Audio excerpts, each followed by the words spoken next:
Estamos de vuelta y es el tema transversal al programa del día de hoy. Te contábamos que los directores de las entidades periodísticas más importantes del país están llegando a la provincia para ser parte de una nueva asamblea de ADEPA.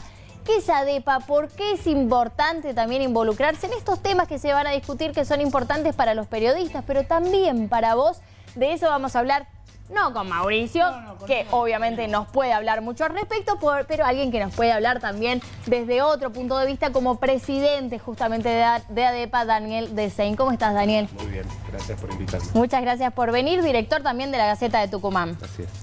Una asamblea que viene en un contexto también tenido por elecciones, no sé, ya me vas a decir vos, pero una crisis también del periodismo con nuevas tecnologías, nuevas plataformas, otras cuestiones no a las cuales adaptarse.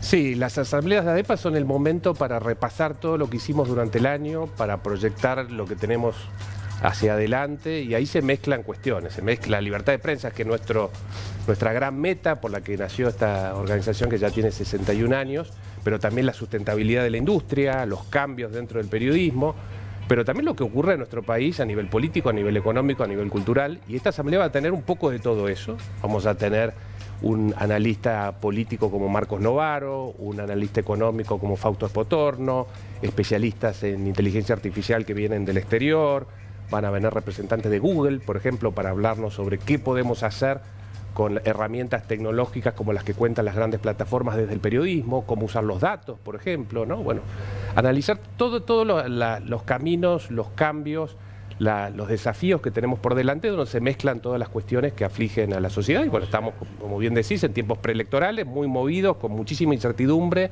con muchísimos cambios respecto de lo que veníamos pensando algunos meses detrás respecto del escenario político y económico, con gran aceleración. Y bueno, todos estos condimentos van a estar presentes aquí en San Juan. Muchos desafíos para el periodismo, desde las nuevas tecnologías, pero también lo que tiene que ver con lo social, ¿no? Cuando mucha gente cuestiona el periodismo, cuando piensa, ¿por qué voy a leer tal diario si hoy en día quizás en las redes sociales me entero de todo?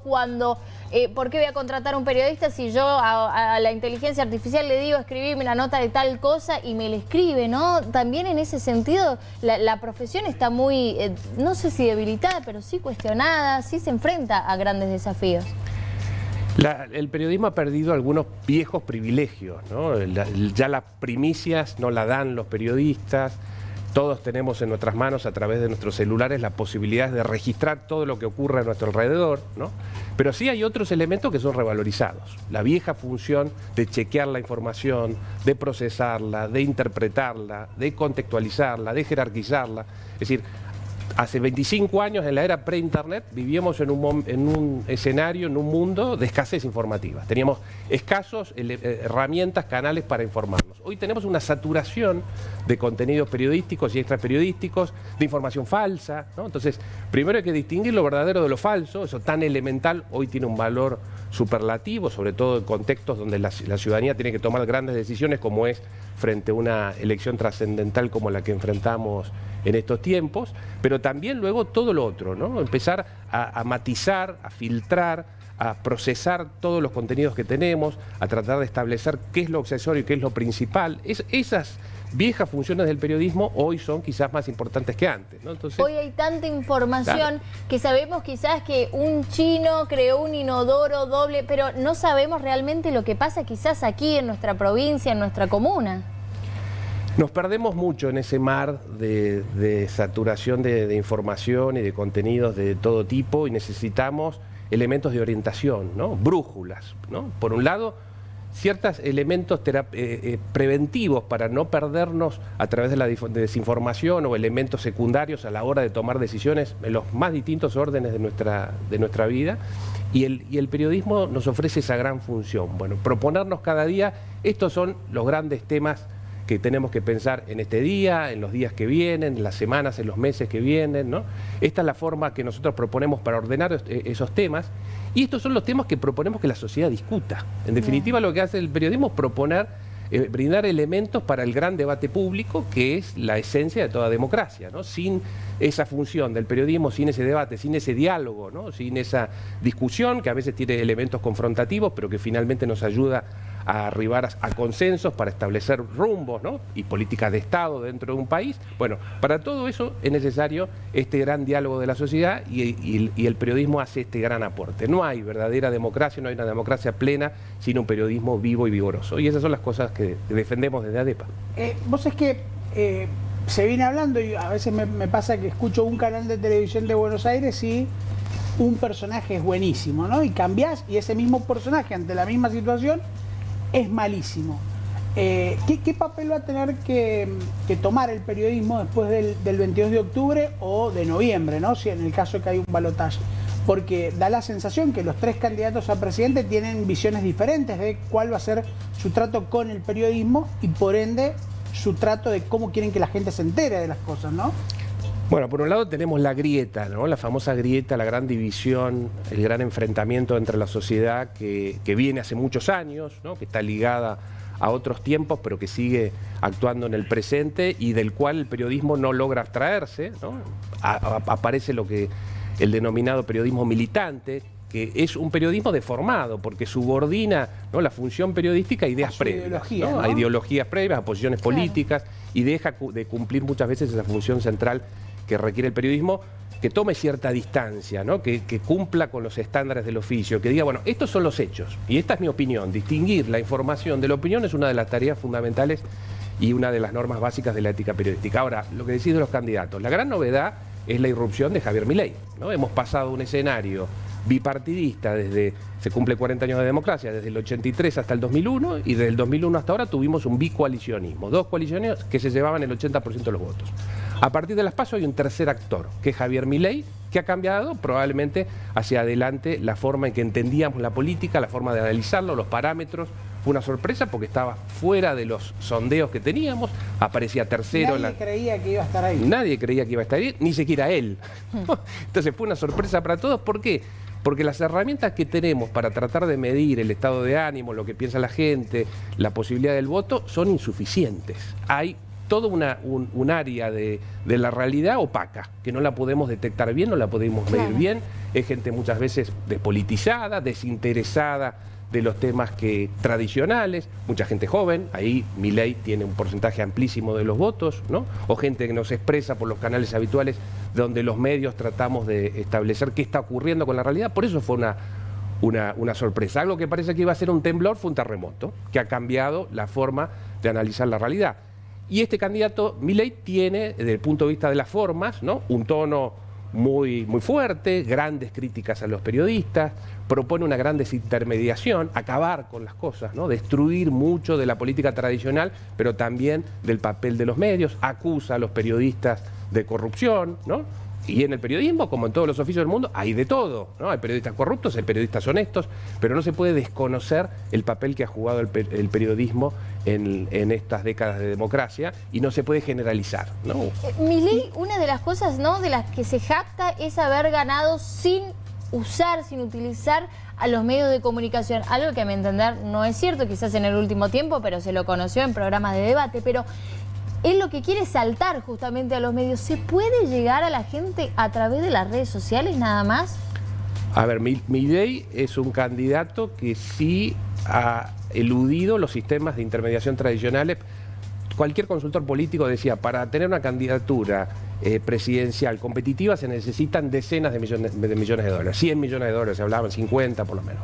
Se necesitan 100.000 fiscales para controlar la elección, se necesita presencia en todo el territorio de la nación, se necesita que el candidato recorra. Bueno, Milei no hizo nada de eso. Se necesita un discurso estructurado, cuidadoso, ¿no?, una campaña muy armada. Milei rompió con todo eso. Ahora, Milei es un producto televisivo, es un producto de los medios amplificado por las redes, ¿no? Pero no hubiera llegado sin esa presencia que fue masiva. Uno ahora empieza a recorrer la cantidad de minutos que tuvo Milei. Fue el político con más minutos de los últimos 3 años, ¿no? A ver, todos los recortes que se ven reels en redes sociales son de las entrevistas que dio en televisión. Bueno, incluso, de hecho, si los medios a los que él ataca después terminan levantando las cosas que él hace en redes sociales, donde se termina magnificando y dándole hasta una cuestión de seriedad a lo que él ha dicho en redes sociales.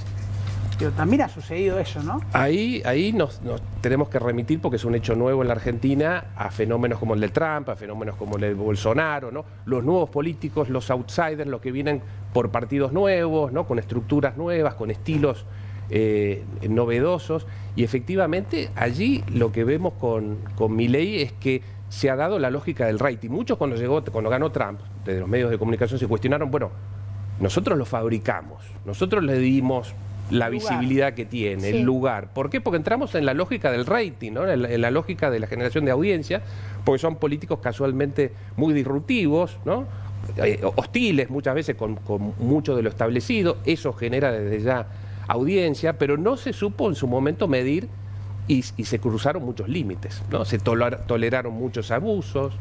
Daniel, ¿cuánto entonces de lo que hoy es Milei es culpa de los medios también, no? Hay mucha responsabilidad. Yo creo que lo que faltó es advertir el fenómeno en su dimensión y en sus riesgos a tiempo, ¿no? No aceptar, a Milei se le aceptaba de todo porque medía, ¿no? Sí. Entonces en el minuto a minuto de la televisión, bueno, si estaba en el canal 1, el canal 2 perdía porque el 1 lo tenía Milei, ¿no? Entonces no se lo querían perder y Milei decía, bueno, pero yo voy, pero no me pregunten de tal tema, o no me sienten con tal o cual, o quiero tal o cual cosa.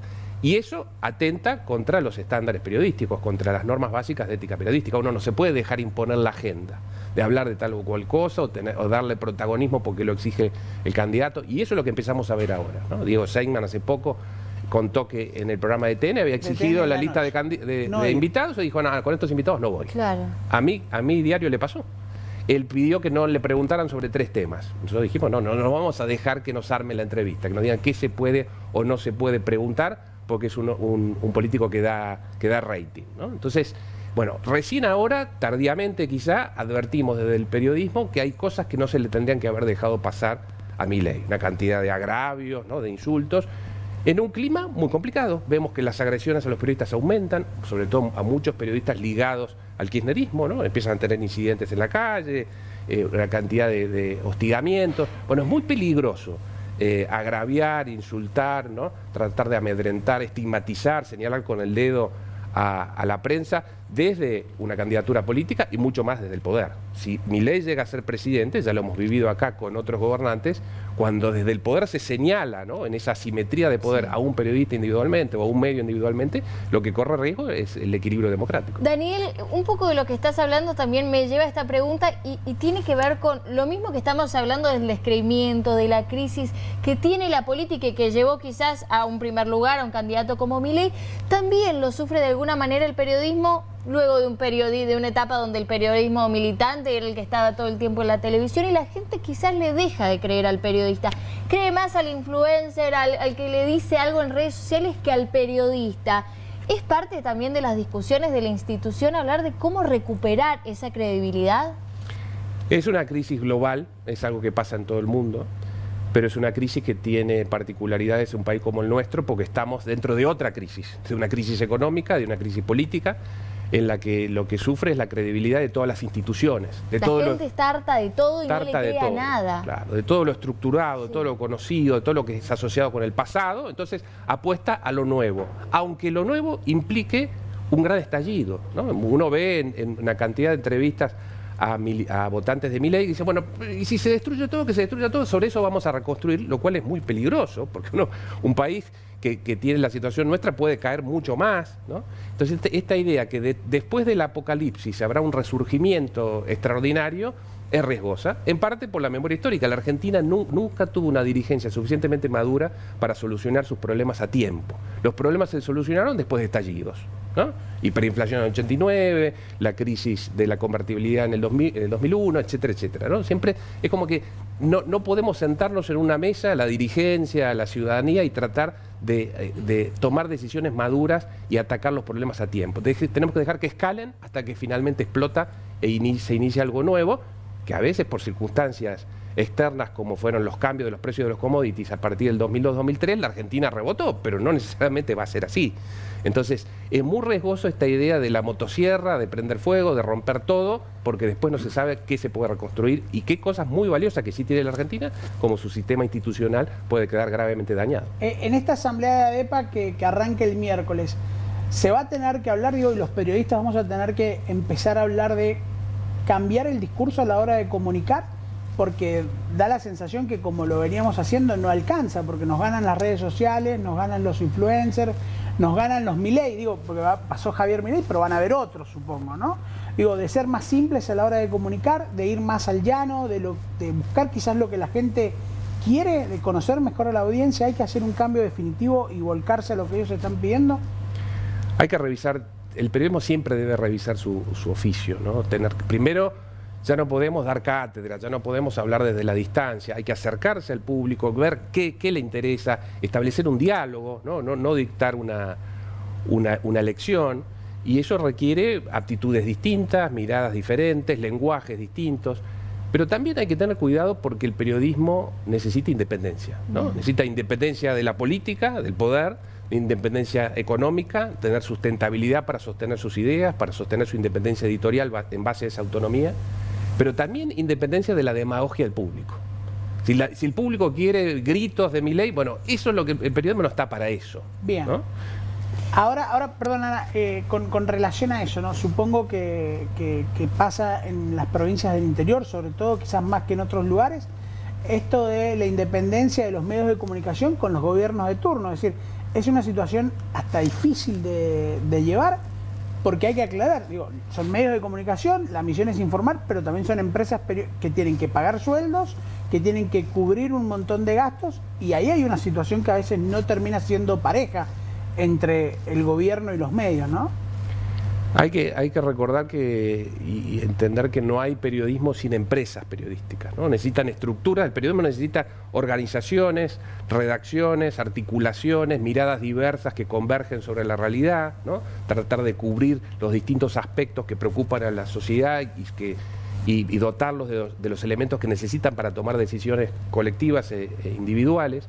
Y eso requiere estructuras, y esas estructuras requieren financiamiento, y muchas veces los gobiernos se aprovechan de la debilidad de las empresas periodísticas, o a veces hay empresarios periodísticos que se acomodan, ¿no?, al poder de turno para poder desempeñar ciertas actividades. El problema es cuando se subordina la línea editorial a ese condicionamiento, ¿no? Por eso es muy importante tener fuentes de ingresos diversificadas, tener autonomía propia, cumplir con los estándares periodísticos, ¿no? Denunciar al poder cuando comete esos atropellos. Parte de las críticas fundadas que se hacen desde sectores como el de Milei tiene que ver con algunas de esas distorsiones, ¿no? Durante el gobierno de Cristina Kirchner en particular hubo muchos de esos mecanismos, ¿no?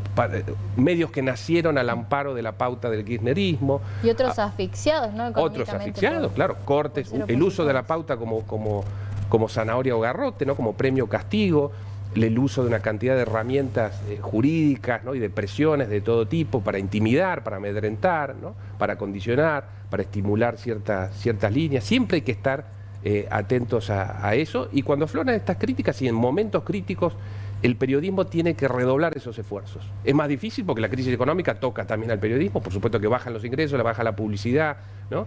Pero también la necesidad que tiene la sociedad de ese periodismo que haga un aporte para enriquecer a la vida democrática. ¿Las crisis económicas influyen en la capacidad de los medios a la hora de comunicar, de ser más libres? Por ejemplo, un país como el nuestro, pobre, con crisis frecuentemente económicas, ¿es menos libre a la hora de informar que un país más rico, o no tiene nada que ver? Tiene mucho que ver, y siempre hay que tener una mirada que no es evidente para el público en general sobre la salud del sector periodístico respecto de la posibilidad de sustentarse económicamente, ¿no? Entonces, en mercados más amplios, más ricos, con mayores niveles de publicidad, los mercados desarrollados tienen en términos porcentuales 4 u 8 veces más puntos del PBI en inversión publicitaria que los menos desarrollados, ¿no? Entonces, casualmente allí el periodismo tiene mucha más vitalidad. Pero también tiene otros desafíos, que a veces en esos mercados desarrollados son más intensos que los nuestros, o lo miramos a cierto tiempo de distancia, que es, por ejemplo, la acción de las plataformas tecnológicas, ¿no? Gran parte de la publicidad ha migrado en un porcentaje altísimo, ¿no?, en los últimos años de los medios tradicionales a las redes sociales, a los grandes buscadores, a Google, ¿no? Es una batalla que actualmente es una gran batalla, ¿no? Y es una batalla de amigos-enemigos. En ADEPA vamos a tener, por ejemplo, los representantes de Google, ¿no?, que son socios, además, institucionales de ADEPA, en otra condición diferente a la de los medios. hacemos muchas cosas juntos, pero también tenemos grandes disputas. Seguimos lo que pasa en el mundo, hay regulaciones, hay medidas judiciales por un lado estableciendo multas. Estos buscadores, estas redes sociales, deberían, darle más ingresos a los medios de comunicación. Esa es una discusión que hay que dar. Es una discusión que estamos dando, es una discusión que ya ha tenido resultados. En la Argentina hay 140 medios, por ejemplo, que Google o Meta, Facebook, les pagan por sus contenidos, ¿no? Es un gran primer paso, pero es insuficiente, porque le pagan por ciertos contenidos. Claro. Y ellos usan la inmensa mayoría de nuestros contenidos para generar una cantidad de beneficios publicitarios por un lado, ¿no? De credibilidad, de contextualización, etcétera, porque los contenidos periodísticos son demandados por los usuarios de los buscadores, por los de las redes, etcétera, etcétera. Así que sí, esa pelea la seguimos dando. La Argentina ha sido un pionero, ha sido uno de los primeros 8 países en el mundo que tuvo acuerdos por remuneraciones con Google y luego con Facebook, y uno de los 2 primeros junto con Brasil de América Latina, ¿no? Entonces hay una cantidad de antecedentes, la discusión está, los modelos están, las negociaciones privadas son una alternativa, pero también la regulación, las regulaciones inteligentes, lo decimos desde el lado de los medios, pero también lo dicen desde el lado de las plataformas, así que es una de las grandes discusiones hacia adelante, ¿no? Bueno, sería un tipo de ingresos, ¿no?, que fortalecería la independencia de los medios, porque te pagarían o tendrías ingresos por la calidad de tu contenido y no por el amiguismo por tal o cual partido. Tal cual, muy importante, sobre todo para limpiar el ecosistema digital que atraviesa todas nuestras vidas, que está muy polucionado por el terreno fértil que dejan las grandes plataformas. Porque las grandes plataformas estimulan en gran medida la desinformación, los discursos de odio, la polarización de las sociedades, la fragmentación, ¿no?, de nuestras comunidades. Y el periodismo trata de reparar eso, proponiendo y proveyendo información de calidad, tratando de estimular el debate, ¿no?, de tender puentes a partir de una discusión razonable entre los miembros de una sociedad. Bueno, es la vacuna, por un lado, para prevenir los males que trae Internet y las grandes plataformas como motores de esta dinámica, pero también es el remedio, ¿no? Cuando ya se contaminó, bueno, ¿cómo hacemos para limpiar, para filtrar un poco este escenario? Con periodismo. Cuántas discusiones, ¿no?, en una organización que tiene 61 años y cómo ha tenido que irse adaptando, y hoy estamos hablando de inteligencia artificial, estamos hablando de plataformas como Google y cuántas otras cosas que tienen que ver con el contexto actual. De todo esto se va a hablar a partir del miércoles, acá en San Juan. Así será. Un gusto tenerte, Daniel, te tendríamos toda la tarde aquí. E invitamos también a nuestros colegas, periodistas y estudiantes. El próximo jueves va a haber justamente charlas específicas para ellos, a anotarse. La última preguntita, más que nada, es para fortalecer la conversación que hoy estamos teniendo con nuestros televidentes, que tiene que ver con la libertad de prensa. ¿Por qué es importante en la actualidad? En la actualidad y siempre, desde los inicios de nuestra vida constitucional, siempre la libertad de prensa tuvo un tratamiento jurídico preferencial. Es la piedra angular de nuestra democracia, ¿no? Sin ese diálogo que la prensa impulsa, propone, ¿no?, a través de la verificación de ciertos temas, del control al poder, ¿no? La democracia no es viable. No podemos tener democracias sin libertad de prensa. Es la libertad sobre la que se apoyan el resto de las libertades. Muchas gracias, Dani. Gracias a ustedes. Un placer. Gusto tenerte aquí en Yo Te Invito. Nos vamos a un breve corte y ya seguimos con mucho más Yo Te Invito.